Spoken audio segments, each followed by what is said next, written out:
क्या कभी इस बात पर गौर किया गया है कि हमारे यहाँ की लोक कथाओं में, मतलब चाहे उत्तर भारत की कहानियां हो या दक्षिण भारत की, भूतों के पैर हमेशा उल्टे ही क्यों होते हैं? और उनके शरीर की कोई परछाई भी नहीं बनती। बिल्कुल, ये सुनने में ना एक बहुत ही मामूली सा या शायद थोड़ा अजीब सा डिटेल लगता है, लेकिन जब किसी खतरे की बात होती है, जैसे कोई जंगली जानवर हो या कोई हथियार, तो वो बहुत साफ साफ दिखता है। पर जब बात ऐसी चीजों की आती है जो दिखाई नहीं देती, जो अंधेरे में बस फुसफुसाती हैं, तो हमारा सारा विज्ञान और सारा लॉजिक एक पल में एकदम सुन्न पड़ जाता है। हाँ, एकदम सुन्न पड़ जाता है। और इंसान की फितरत रही है कि जिस चीज को वो समझ नहीं पाता ना, जो उसके तर्कों के दायरे से बिल्कुल बाहर होती है, उससे वो सबसे ज्यादा खौफ खाता है। तो इस खौफ को कम करने का एक इंसानी तरीका ये है कि हम उस अनजान चीज को कुछ नियमों में या कह लें किसी बॉक्स में फिट करने की कोशिश करते हैं। सही कहा। उल्टे पैर या परछाई का ना होना दरअसल उसी मनोवैज्ञानिक बॉक्स का एक हिस्सा है। और ये बॉक्स इतना रहस्यमयी है कि इसे खोलने के लालच में लोग कई बार अपनी जान तक दांव पर लगा देते हैं। मतलब मुझे यहाँ काली हवेली की वो कहानी याद आ रही है जो हमने अपने सोर्सेज में देखी थी। ओहो, वो अर्जुन वाली कहानी? हाँ बिल्कुल। अर्जुन नाम का एक 24 साल का यूट्यूबर था। अब आज के इस डिजिटल दौर में जहां हर चीज कैमरे के लेंस से मापी जाती है, वो भूत प्रेत को महज एक अंधविश्वास मानता था, जो कि आज के युवाओं में बहुत आम है। बिल्कुल। लेकिन व्यूज और इंटरनेट फेम का लालच इतना बड़ा था कि वो उस हवेली में घुस गया, जबकि गांव वालों ने उसे साफ साफ चेतावनी दी थी। उनका कहना था कि पिछले 20 सालों से हर अमावस्या की रात वहां से लोग रहस्यमयी तरीके से गायब हो जाते हैं। ये एक बहुत ही क्लासिक उदाहरण है जहां आज के आधुनिक अहंकार का टकराव हमारी प्राचीन लोक कथाओं से होता है। अर्जुन का कैमरा और उसका जो ओवर कॉन्फिडेंस था, दोनों ही उस हवेली के तिलिस्म के आगे टूट गए। हाँ, और कहानी जिस तरह से आगे बढ़ती है ना, वो सच में किसी की भी रोंगटे खड़े कर सकती है। हवेली के अंदर अर्जुन को एक पुरानी डायरी मिलती है। उसमें 25 साल पहले की खौफनाक सच्चाई दर्ज थी। अच्छा। हाँ, किसी बूढ़े आदमी ने अमरता पाने की अपनी पागलपन भरी चाहत में राधा नाम की एक छोटी बच्ची की बलि दे दी थी। और कहानियों के मुताबिक उसी राधा के अतृप्त आत्मा ने अर्जुन के दोस्त विवेक को हवा में उठाकर मार डाला। बाप रे। अर्जुन किसी तरह वहां से जान बचाकर पुलिस लेकर वापस तो आया, लेकिन सबसे हैरान करने वाली बात पता है क्या थी? क्या? उस जगह पर कोई हवेली थी ही नहीं। क्या बात कर रही है? हाँ, सिर्फ कुछ पुराने खंडहर थे। और जब उसने अपने खुद के कैमरे की रिकॉर्डिंग देखी, तो वो बच्ची ठीक उसके पीछे खड़ी थी और स्क्रीन पर एक मैसेज फ्लैश हुआ, अब तुम्हारी बारी है। अगले ही दिन अर्जुन हमेशा के लिए गायब हो गया। ये कहानियां सिर्फ डर पैदा नहीं करती, बल्कि एक बहुत गहरा संदेश भी देती हैं।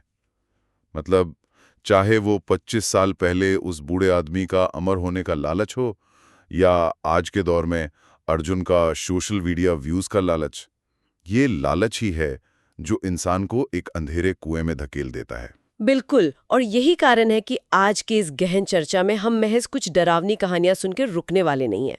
आज हमारे पास जो सोर्सेज हैं वो बहुत ही विविध और दिलचस्प हैं। हाँ, मैंने भी देखे वो सोर्सेज। हमने YouTube के अनहोनी और रात का राज जैसे चैनलों से ये खौफनाक अर्बन लेजेंड्स लिए हैं। साथ ही मध्य प्रदेश की प्रेतवादित जगहों का पूरा इतिहास खंगाला है। विकिपीडिया से हमने भूत और डायन की एकदम सटीक परिभाषाएं निकाली हैं। और सबसे दिलचस्प चीज, वो रिसर्च पेपर। हाँ, हमारे पास एक एकेडमिक रिसर्च पेपर है जो भारतीय सिनेमा, खासकर बुलबुल और स्त्री जैसी फिल्मों का भरत मुनि की प्राचीन रस थ्योरी के चश्मे से विश्लेषण करता है। तो इस पूरी डीप डाइव का हमारा मुख्य मकसद ये समझना है कि ये सुपरनैचुरल कहानियां, ये चुड़ैलें और भूत बस हवा में से पैदा नहीं होते। अगर इन कहानियों के परतों को ध्यान से उधेड़ा गया तो हम पाएंगे कि ये हमारे समाज की कड़वी सच्चाइयों, हमारे ऐतिहासिक आघातों और इंसान के सबसे गहरे मनोविज्ञान का एक बहुत ही सटीक आईना है। तो चलिए, इसी आईने में सबसे पहले हम भारतीय भूतों की जो एनाटॉमी है उसे समझने की कोशिश करते हैं। जैसा मैंने शुरुआत में कहा, हमारे देसी भूतों के कुछ बहुत ही सेट रूल्स हैं। हाँ बिल्कुल। सोर्सेज बताते हैं कि भूत शब्द संस्कृत से आया है। इसका मूल अर्थ होता है अतीत, यानी जो बीत गया, या फिर प्राणी। लोक कथाओं के अनुसार ये वे आत्माएं हैं जो किसी हिंसक मौत का शिकार हुई या जिनका अंतिम संस्कार ठीक से नहीं हो पाया, और इसी वजह से वो दो दुनियाओं के बीच भटक रही हैं। यहाँ ना एक बहुत ही दिलचस्प विरोधाभास है। हिंदू दर्शन और आयुर्वेद में एक जीवित इंसान का शरीर पंचभूत से बना माना जाता है, पृथ्वी, जल, अग्नि, वायु और आकाश। हाँ, वो तो हम सब ने सुना है। लेकिन जब कोई आत्मा भूत या प्रेत बन जाती है तो वो इन प्राकृतिक तत्वों के साथ अपना संतुलन खो बैठती है। इसी असंतुलन को दिखाने के लिए लोक कथाओं में उनके कुछ खास शारीरिक लक्षण गढ़े गए हैं। उल्टे पैर इसका एक बहुत बड़ा प्रतीक है। ये दिखाता है कि वो अब प्राकृतिक दुनिया के सीधे और सामान्य फ्लो का हिस्सा नहीं है। मतलब वे प्रकृति के खिलाफ चल रहे हैं। एकदम सही। एक मिनट, मुझे यहाँ थोड़ी उलझन हो रही है। अगर वे प्रकृति के खिलाफ हैं तो क्या इसीलिए वे जमीन को नहीं छूते? क्योंकि अक्सर कहानियों में आता है कि भूत हमेशा हवा में तैरते रहते हैं। हाँ, ये बहुत ही सटीक ऑब्जर्वेशन है आपका। भारतीय मान्यताओं में धरती को माता का दर्जा दिया गया है, उसे बेहद पवित्र माना जाता है। तो एक अपवित्र या भटकती हुई आत्मा उस पवित्र जमीन को छूने का अधिकार खो देती है। अच्छा। इसीलिए कहानियों में भूत अक्सर जमीन से कुछ इंच ऊपर हवा में तैरते हुए दिखाए जाते हैं। उनकी कोई परछाई भी नहीं होती, क्योंकि परछाई भौतिक होने का, एक शरीर होने का प्रमाण है, और भूत भौतिकता के पार जा चुके होते हैं। समझ गए। सोर्सेस में एक और बहुत ही अजीब नियम का जिक्र है, दूध का। अरे हाँ, दूध वाला कॉन्सेप्ट। कहा जाता है कि भूतों को दूध बहुत पसंद होता है। अगर उन्हें किसी इंसान के शरीर में प्रवेश करना हो तो वे अक्सर दूध जैसी शुद्ध और सफेद चीज के जरिए ही करते हैं। इसके अलावा उनसे बचने के तरीके भी बिल्कुल फिक्स है। जैसे अगर किसी के पास लोहे की कोई चीज है या जली हुई हल्दी की महक है तो भूत पास नहीं आएंगे। दरअसल लोहे को हमेशा से सुरक्षा और मजबूती का प्रतीक माना गया है, और हल्दी अपनी एंटीबैक्टीरियल और शुद्धिकरण वाली प्रॉपर्टीज के लिए जानी जाती है। लोक कथाओं ने बस इन रोजमर्रा की वैज्ञानिक चीजों को अलौकिक सुरक्षा के प्रतीकों में बदल दिया। तो यहाँ मैं एक उपमा देना चाहूंगी। जिस तरह हॉलीवुड के सुपर हीरोज की अपनी एक क्रिप्टोनाइट होती है, मतलब एक खास कमजोरी जिससे उन्हें हराया जा सकता है, और उनकी अपनी एक खास यूनिफॉर्म होती है, वैसे ही हमारे देसी भूतों का भी अपना एक पूरा स्टैंडर्ड ऑपरेटिंग प्रोसीजर यानी एसओपी है। हाँ, बिल्कुल एक एसओपी की तरह, है ना? सफेद कपड़े, उल्टे पैर, लोहे से डरना। तो क्या हम कह सकते हैं कि ये नियम असल में इसलिए बनाए गए ताकि एक आम इंसान अपने इस अनजान डर को कंट्रोल कर सके? मतलब अगर किसी को पता है कि भूत लोहे से डरता है तो रात को सफर करते समय अपनी जेब में लोहे का एक चाकू रखकर उसे एक तरह की मनोवैज्ञानिक शांति मिल जाती है। मैं आपकी इस बात को थोड़ा और आगे बढ़ाना चाहूंगा। ये सिर्फ मनोवैज्ञानिक शांति नहीं है, ये सत्ता या कंट्रोल वापस हासिल करने का एक तरीका भी है। कंट्रोल कैसे? देखिए, जब कोई खतरा अदृश्य और असीमित होता है तो इंसान बहुत असहाय महसूस करता है। उसे नियम कानूनों में बांधकर हम दरअसल उस अदृश्य खतरे को एक आकार दे रहे हैं ताकि उसे लड़ा जा सके। और ये बात तब और भी गहरी हो जाती है जब हम डायन और चुड़ैल के बीच का फर्क समझते हैं। अक्सर लोग इन दोनों शब्दों को एक ही मानकर इस्तेमाल कर लेते हैं। हाँ, रोजमर्रा की बोलचाल में तो लोग एक ही समझते हैं। लेकिन विकिपीडिया और हमारे सोर्सेज बहुत स्पष्ट रूप से बताते हैं कि लोक कथाओं में दोनों की उत्पत्ति और उनके मकसद बिल्कुल अलग-अलग है। बिल्कुल। चुड़ैल आमतौर पर उस औरत की आत्मा को कहा जाता है जिसकी मौत गर्भावस्था के दौरान या बच्चे को जन्म देते समय बहुत ज्यादा पीड़ा में हुई हो। उसका दुख अधूरा रह गया है। जबकि डायन का कॉन्सेप्ट इससे काफी अलग है। सोर्सेज के मुताबिक डायन शब्द संस्कृत के डाकिनी से प्रेरित है। ये वो स्त्री है जिसने जीते जी बहुत जुल्म सहा हो, समाज ने जिसे प्रताड़ित किया हो या जिसकी बहुत दर्दनाक हत्या हुई हो। वो बदला लेने के लिए वापस आती है। हाँ, और डायन की पूरी ताकत उसकी लंबी चोटी में मानी जाती है। कहा जाता है कि वो अपनी चोटी को एक एक्स्ट्रा अंग की तरह इस्तेमाल कर सकती है। और सबसे खौफनाक बात बताऊं? हाँ, बताइए। कहानियों में बताया जाता है कि डायन अपने शिकार, खासकर युवा पुरुषों का खून और उनकी उम्र चूस लेती है, जिससे एक जवान इंसान रातों रात बूढ़ा हो जाता है। बाप रे! अगर हम इसके पीछे के मनोविज्ञान को देखें ना, तो ये दरअसल पितृसत्तात्मक समाज के उस गहरे डर को दर्शाता है जो एक आजाद, सशक्त या विद्रोही महिला से महसूस किया जाता है।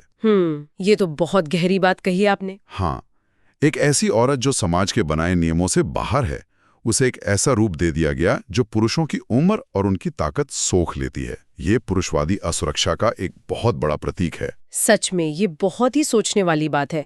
लेकिन ये डर सिर्फ हवाई कहानियों या साइकोलॉजिकल एनालिसिस तक ही सीमित नहीं है। जब हम इन कहानियों से निकलकर असली जगहों की ओर रुख करते हैं तो खौफ का एक पूरा भूगोल हमारे सामने आ जाता है। बिल्कुल। भूत सिर्फ किस्सों में नहीं बल्कि हमारे आसपास के खंडहरों, किलों और शहरों की भीड़ भाड़ वाली इमारतों में भी बसते हैं। YouTube चैनल अनहोनी की एक कहानी इस बात को बहुत अच्छे से दर्शाती है। उस कहानी में एक आदमी को रात में अपने ही फ्लैट के नीचे बने गार्डन में एक बच्चा झूला झूलता हुआ दिखाई देता है। अच्छा। जब वो आदमी उस अनजान बच्चे से पूछता है कि वो इतनी रात को बाहर क्या कर रहा है, तो बच्चा जवाब देता है कि उसे अपने छोटे से घर में घुटन होती है। और बाद में उस आदमी को जो पता चलता है वो तो सच में जमीन खिसका देने वाला होता है। वो पूरा फ्लैट और गार्डन दरअसल 15 साल पहले बच्चों का कब्रिस्तान हुआ करता था, जिसे एक लालची बिल्डर ने अवैध तरीके से कब्जा करके उस पर इमारत तान दी थी। ठीक इसी तरह एक और कहानी है एक वीरान किले की, जहां रात के वक्त कुछ चरवाहे पहुंच जाते हैं और उनका सामना एक विशाल खौफनाक परछाई से होता है। वो परछाई किसकी थी? वो परछाई उस किले के पुराने क्रूर राजा की थी, जिसने अपने जीवन काल में इतने जुल्म किए थे कि उसकी मौत के बाद भी वो जगह अनहोनी का शिकार हो गई। कहते हैं वो परछाई उन चरवाहों को निगल जाती है। बाप रे। खैर ये तो YouTube की अर्बन लेजेंड्स हो गईं, जिनमें शायद कल्पना का पुट थोड़ा ज्यादा हो। लेकिन जो लिस्ट हमारे पास मध्य प्रदेश के प्रेत बाधित स्थानों की है, वो तो असली दुनिया की जगह है ना। बिल्कुल, एकदम असली जगहें। ट्रिप एडवेंचर और MP कनेक्ट के सोर्सेज में भोपाल के डाउ इंडस्ट्रियल कॉम्प्लेक्स का जिक्र है। ये वही जगह है जहां 1984 में भोपाल गैस त्रासदी हुई थी, इतिहास की सबसे भयंकर औद्योगिक दुर्घटनाओं में से एक, जहां हजारों लोगों ने तड़प तड़प कर जान दी थी। और यही वो जगह है जहां हमें ये समझना होगा कि कोई जगह भूतिया बनती कैसे है। डाउ कॉम्प्लेक्स के आसपास के लोग आज भी मानते हैं कि वहां उन पीड़ितों की आत्माएं कैद हैं। उन्हें रात में अजीब सी उपस्थिति महसूस होती है। दरअसल बात यह है कि जब इतनी बड़ी संख्या में लोग अचानक, अप्राकृतिक और दर्दनाक तरीके से मरते हैं, तो उस घटना का एक सामूहिक आघात, एक हिस्टोरिकल ट्रॉमा पूरे शहर के मनोविज्ञान पर छप जाता है। तो आप कह रहे हैं कि ये भूतिया घटनाएं असल में उस ट्रॉमा का ही एक भौतिक रूप है? बिल्कुल। इसी तरह आप इंदौर की उस खाली इमारत का उदाहरण ले लीजिए, जहां एक औरत ने छत से कूदकर जान दे दी थी। या फिर जबलपुर की खूनी नदी, जिसके बारे में कहा जाता है कि ब्रिटिश काल में वहां बहुत बड़े पैमाने पर नरसंहार हुआ था और खून बहा था। इसमें चंदेरी फोर्ट का भी जिक्र है, जहां आज भी लोग कहते हैं कि उन्हें सफेद साड़ी में एक औरत दिखाई देती है जो भटक रही है। और इसी किंवदंती से प्रेरणा लेकर बॉलीवुड की फिल्म स्त्री भी बनाई गई थी। हाँ, स्त्री फिल्म। लेकिन क्या ये सिर्फ भूत की कहानियां हैं? अगर हम इन सभी जगहों को एक साथ रखकर देखें तो एक बहुत स्पष्ट पैटर्न उभरता है।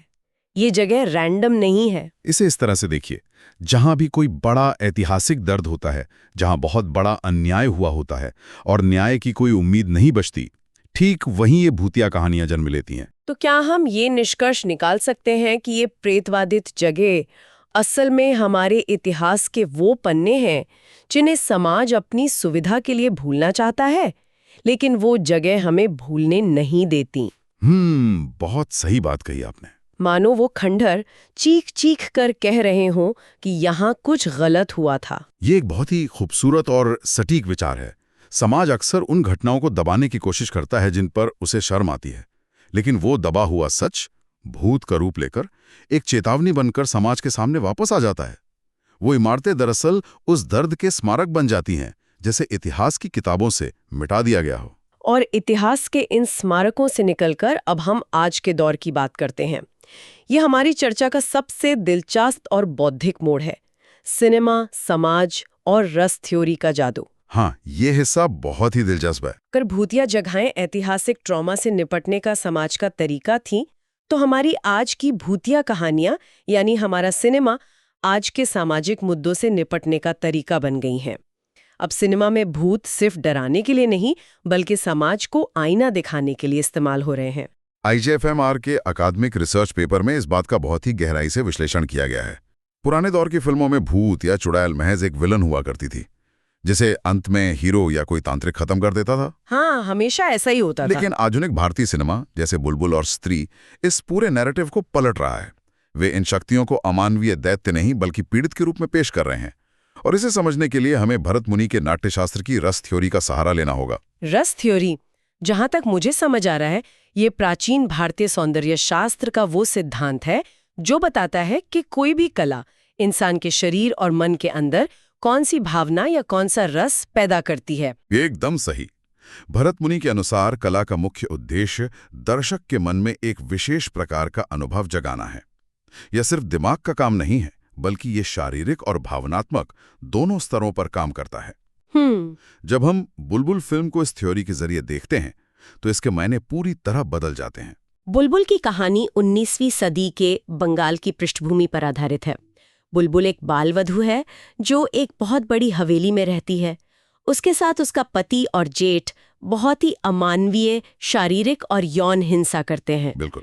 जब वो इतनी क्रूरता सहने के बाद एक चुड़ैल का या कह लें देवी काली का रूप धारण करती है तो फिल्म दर्शक के अंदर नफरत या डर पैदा नहीं करती, बल्कि रिसर्च पेपर बताता है कि यहाँ करुण रस यानी गहरी दया और शोक पैदा होता है। और फिल्म निर्माता इसे सिर्फ कहानी से नहीं बल्कि अपनी सिनेमैटोग्राफी से भी हासिल करते हैं। जब बुलबुल अपने अत्याचारियों से बदला लेना शुरू करती है तो दर्शक के अंदर रौद्र रस यानी क्रोध और अद्भुत रस यानी आश्चर्य की भावना जागती है। हाँ, वो लाल रंग का इस्तेमाल। बिल्कुल। फिल्म में लाल रंग का बहुत ही डरावना और शानदार इस्तेमाल किया गया है। आसमान में चमकता हुआ खूनी लाल चांद, बुलबुल के लाल कपड़े, ये लाल रंग रौद्र रस का सीधा प्रतीक है। दर्शक उस चुड़ैल को एक विलन की तरह नहीं देखता, बल्कि उसे एक रक्षक के रूप में देखता है, जो उस न्याय व्यवस्था को लागू कर रही है जो इंसानी समाज देने में नाकाम रहा। बिल्कुल सही। उस फिल्म में एक बहुत ही कड़वा संवाद भी है जो मुझे याद आ रहा है। जब बुलबुल बहुत छोटे में उस हवेली में आती है तो उसकी जेठानी बिनोदिनी उसे दर्द सहने की सलाह देते हुए कहती है, ठाकुरों के यहाँ रिश्ता हुआ है, कैसा रोना धोना, चुप रहना। ये एक जगह कहा जाता है, थोड़ा पागल है पर ठाकुर है, गहने मिलेंगे। ये कोई भूतिया डायलॉग नहीं है, लेकिन ये किसी भूत से कम डरावना भी नहीं है। ये दिखाता है कि कैसे पितृसत्तात्मक समाज में महिलाओं को ही महिलाओं के खिलाफ खड़ा कर दिया जाता है और घरेलू हिंसा को परंपरा के नाम पर छुपा दिया जाता है। ये बहुत ही सटीक एनालिसिस है। और अगर हम करुण और रौद्र रस से आगे बढ़ें तो दूसरी तरफ हमारे पास स्त्री फिल्म है जो बिल्कुल अलग तरीके से हास्य और व्यंग्य के जरिए समाज पर तंज कसती है। ये फिल्म हास्य रस और भयानक रस का एक गजब का मिश्रण है। स्त्री तो वाकई भारतीय सिनेमा की एक मास्टरपीस है। इसमें जेंडर रोल्स को पूरी तरह से पलट दिया गया है। जो डर और असुरक्षा औरतें हर रात सड़क पर चलते हुए महसूस करती हैं कि कोई उन्हें उठा लेगा, उनके साथ कुछ गलत करेगा, वही डर फिल्म में उस गांव के आदमियों को महसूस होता है। और यही हास्य रस का बेस है। आदमियों को रात में घर में छुपकर रहना पड़ता है। उन्हें अपनी मर्दानगी का चोला उतार कर औरतों की तरह साड़ियां पहननी पड़ती हैं ताकि स्त्री उन्हें छोड़ दे। हाँ, यही पितृसत्ता पर एक बहुत ही गहरा और व्यंग्यात्मक तंज है। फिल्म बनाने वालों ने बहुत ही चतुराई से हास्य के जरिए आदमियों को औरतों की जगह लाकर खड़ा कर दिया है। और वो डायलॉग तो हम कैसे भूल सकते हैं, वो स्त्री है, पुरुष नहीं, वो पुरुषों की तरह जबरदस्ती नहीं करती, वो पहले आपसे अनुमति मांगेगी। हाँ, कमाल का डायलॉग है। ये सुनने में हंसाता है, लेकिन ये सहमति यानी कंसेंट के मुद्दे पर कितनी बड़ी बात कह जाता है। और गांव वाले उस स्त्री से बचने के लिए जो उपाय करते हैं वो भी कितने हास्यास्पद है।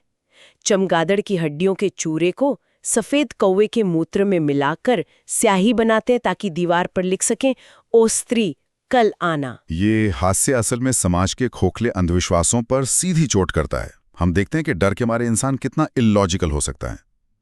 लेकिन इन फिल्मों के जरिए जो मैसेज दिया जा रहा है उसकी जड़ें कोई कल्पना नहीं है, बल्कि आज भी हमारी रियल दुनिया की बहुत कड़वी सच्चाई में मौजूद हैं। आप उस सोर्स की बात करें जिसमें डायन प्रथा का जिक्र है। हाँ, हम 21वीं सदी में जी रहे हैं, आर्टिफिशियल इंटेलिजेंस की बात कर रहे हैं, लेकिन आज भी भारत के कई हिस्सों में, खासकर झारखंड और महाराष्ट्र के कुछ ग्रामीण इलाकों में डायन प्रथा या विच हंटिंग की हकीकत बहुत खौफनाक है। मैंने भी रिपोर्ट्स पढ़ी हैं। रिसर्च और रिपोर्ट्स बताती हैं कि अक्सर विधवाओं, बेसहारा बुजुर्ग महिलाओं या अकेले रहने वाली औरतों को गांव में डायन घोषित कर दिया जाता है। और सबसे भयानक बात यह है कि इसके पीछे कोई असली भूत प्रेत का चक्कर नहीं होता। इसके पीछे होता है बहुत ही घिनौना, बहुत ही प्रैक्टिकल इंसानी लालच। बिल्कुल। जब किसी महिला के पास कोई जमीन होती है या कोई संपत्ति होती है जिससे कोई और हड़पना चाहता है, तो सबसे आसान तरीका होता है उस पर डायन होने का ठप्पा लगा देना। बाप रे। या फिर यौन शोषण के मकसद से इन बेसहारा औरतों को निशाना बनाया जाता है। उन्हें समाज से बहिष्कृत कर दिया जाता है, उनका मुंह काला करके घुमाया जाता है या फिर बहुत बेरहमी से मार दिया जाता है। झारखंड राज्य महिला आयोग की सदस्य ने भी अपने बयान में साफ किया है कि शिकार होने वाली महिलाएं अक्सर संपत्ति विवादों का निशाना होती हैं। ये सच में रोंगटे खड़े कर देने वाला है। मतलब डायन का जो कॉन्सेप्ट सदियों पहले समाज ने गढ़ा था, वो कोई पुरानी लोक कथा नहीं रह गया है, बल्कि आज भी महिलाओं को दबाने, उनकी संपत्ति छीनने और उनके अधिकार कुचलने के एक हथियार के रूप में धड़ल्ले से इस्तेमाल हो रहा है। इसीलिए बुलबुल और स्त्री जैसी कहानियां सिर्फ एंटरटेनमेंट नहीं हैं, वे जरूरी हैं। वे उस स्थापित नैरेटिव को पलट रही हैं। वे हमें बता रही हैं कि औरतों को जो दानव या चुड़ैल बनाकर पेश किया जाता है, वो असल में समाज के ही अत्याचारों का, उसकी लालच का नतीजा है। ये पूरी चर्चा हमें एक बहुत ही गहरे सवाल पर लाकर खड़ा कर देती है। अगर हम अपने आसपास देखें तो ये महसूस होता है कि डरावनी कहानियों का असली मॉन्स्टर, असली दैत्य कोई सफेद साड़ी वाली औरत या उल्टे पैर वाला भूत नहीं है। बिल्कुल नहीं। बल्कि वो समाज है जिसने उस औरत को उस हाल तक पहुंचाया। असली डर अलौकिक शक्तियों में नहीं, बल्कि इंसानी लालच और क्रूरता में बसा है। मुझे लगता है कि आज की इस चर्चा का ये सबसे बड़ा निष्कर्ष है। हमारा डर उस चीज से नहीं होना चाहिए जो कब्र से उठकर आती है, बल्कि उस अन्याय और अमानवीयता से होना चाहिए जो हमारे ही समाज में, हमारे ही आसपास दिन के उजाले में मौजूद है। तो आज की इस पूरी गहन चर्चा का अगर हम एक सार निकालें तो हमने अपनी यात्रा शुरू की थी उन खौफनाक लोक कथाओं से जहां भूत के पैर उल्टे होते हैं और डायन उम्र चूस लेती है। हमने गहराई से समझा कि कैसे ये भूतिया नियम, ये SOPs दरअसल इंसान की अपने अदृश्य डर को काबू में करने की एक मनोवैज्ञानिक कोशिश है। फिर हमने महलों, किलों और भोपाल गैस त्रासदी जैसे कारखानों में दबे इतिहास के राज खंगाले, जहां हमने ये जाना कि प्रेतवादित जगहें महज डराने के लिए नहीं हैं, बल्कि वे उन अनकहे दर्दों और अन्यायों की गवाही दे रही हैं जिन्हें इतिहास ने भुलाने की कोशिश की। और अंत में हमने सिनेमा और प्राचीन रस थ्योरी के चश्मे से ये समझा कि आज के दौर में ये भूतिया कहानियां सामाजिक न्याय की आवाज बन गई हैं। बुलबुल का लाल रंग हो या स्त्री का हास्य, वो हमें हमारी ही कड़वी सच्चाइयों का एहसास करा रही हैं। भूत अब सिर्फ डर का प्रतीक नहीं है, बल्कि वो एक दर्पण है जिसमें हम अपने समाज की खामियों और अपने खुद के चेहरों को देख सकते हैं। और यही लोक कथाओं, मिथकों और कला की सबसे बड़ी ताकत है। वे हमें सिर्फ डराती या हंसाती नहीं है, वे हमें इंसान बने रहने पर विचार करने को मजबूर करती हैं। विचार करने की बात से मुझे एक बहुत ही अजीब लेकिन बेहद प्रासंगिक ख्याल आ रहा है। ये कुछ ऐसा है जिस पर शायद सभी को थोड़ा सोचना चाहिए। वो क्या ख्याल है? कि पेड़ों पर रहते हैं। हाँ, कहानियां तो यही कहती है। ऐसा इसलिए क्योंकि पहले के लोग अपना इतिहास, अपना ट्रॉमा इमारतों और भौतिक चीजों में छोड़ जाते थे। लेकिन आजकल हमारी पीढ़ी अपनी पूरी जिंदगी, अपनी सबसे गहरी यादें, अपने दुख सुख, सब कुछ इंटरनेट और सोशल मीडिया पर जी रही है। ये एक बहुत ही नया और थोड़ा बेचैन करने वाला नजरिया है। तो जरा कल्पना कीजिए, आज से 100 साल बाद जब भविष्य के लोग हमारे दौर की भूतिया कहानियां लिखेंगे, तो क्या वो कहानियां पुरानी ईंट पत्थर की हवेलियों की होंगी? शायद नहीं। या फिर उन डिजिटल भूतों की होंगी जो बंद हो चुके सोशल मीडिया अकाउंट्स में कैद हैं, उन छोड़े जा चुके सर्वर रूम्स या अनडिलीटेड डेटाबेसेस में जो हमेशा के लिए भटकते रहेंगे, जहां शायद कोई चैट अपने आप टाइप हो रही होगी या किसी मृत इंसान की आवाज किसी आर्टिफिशियल इंटेलिजेंस के जरिए किसी खाली कमरे में गूंज रही होगी। आपका भूत कौन सा होगा? बाप रे, ये तो सच में बहुत खौफनाक विचार है। और इसी खौफनाक लेकिन सोचने पर मजबूर कर देने वाले विचार के साथ हम आज की इस गहन चर्चा को यहीं विराम देते हैं। इस डीप डाइव में हमारे साथ जुड़े रहने के लिए बहुत बहुत शुक्रिया।